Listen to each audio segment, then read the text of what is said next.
इयत्ता तिसरी. विषय आपल्या सभोवतालचे जग. भाग 2. पाठ 2.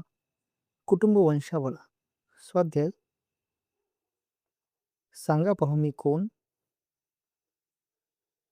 तर याची उत्तर असतील याप्रमाणे. तुम्ही लिहून घ्या.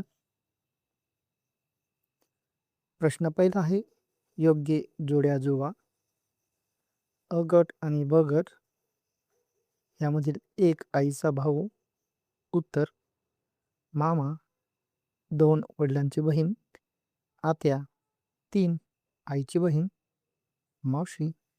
4 वडिलांचा भाऊ. काका.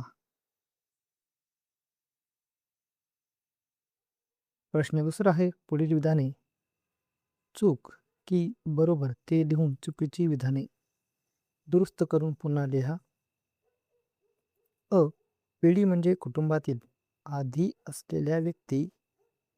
बरोबर. आ. वडिलांकडील सर्व नातेवाईकांची आडनावे एकच नसतात. बरोबर. ई. वंशावळीच्या अभ्यासावरून कुटुंबाचा इतिहास समजत नाही. चूक. दुरुस्ती. वंशावळीच्या अभ्यासावरून कुटुंबाचा इतिहास समजतो. प्रश्न तिसरा आहे, ओळखा व लिहा.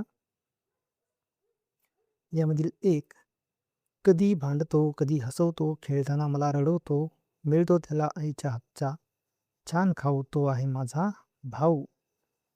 2 प्रेमाचे झाड, मायेचे छत, तिच्याशिवाय मला नाही करमत, माझी माऊली ती म्हणजे माझी आई. 3 बाबांची बहीण, माझे करते लाड, माझ्यासाठी आणते खेळणी, खाऊ, गोड, ती म्हणजे माझी आत्या. 4 आईचा भाऊ म्हणतो फिरायला जाऊ, हसवतो, खेळवतो, खाऊ देतो, हा म्हणून आवडतो मला, तो आहे माझा मामा. प्रश्न चौथा आहे, तुमच्याशी असलेली नाती लिहा. आईकडील नातेवाईक, मामा मावशी. आईचे आई वडील म्हणजे आजी आजोबा, मामे भाऊ, मामे बहीण, मावस भाऊ, मावस बहीण. वडिलांकडील नातेवाईक, काका आत्या.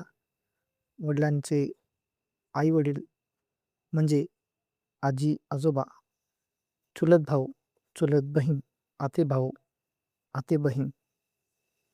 प्रश्न 5 आहे, खालील प्रश्नांची 2 ते 3 वाक्यात उत्तरे लिहा. अ. कुटुंब वंशावळीतून तुम्हाला कोणती माहिती मिळते? उत्तर, कुटुंब वंशावळीतून आपल्या कुटुंबातील व्यक्तींची नावे आणि त्यांचे नाते समजते, तसेच आपल्या पूर्वजांची माहिती आणि कुटुंबाचा इतिहासही कळतो. आ. वंशावळ कशी तयार करतात?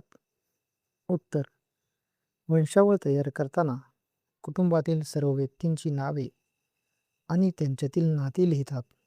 आजी आजोबांपासून पुढील पिढ्यांची माहिती क्रमाने मांडून वंशावळ तयार करतात.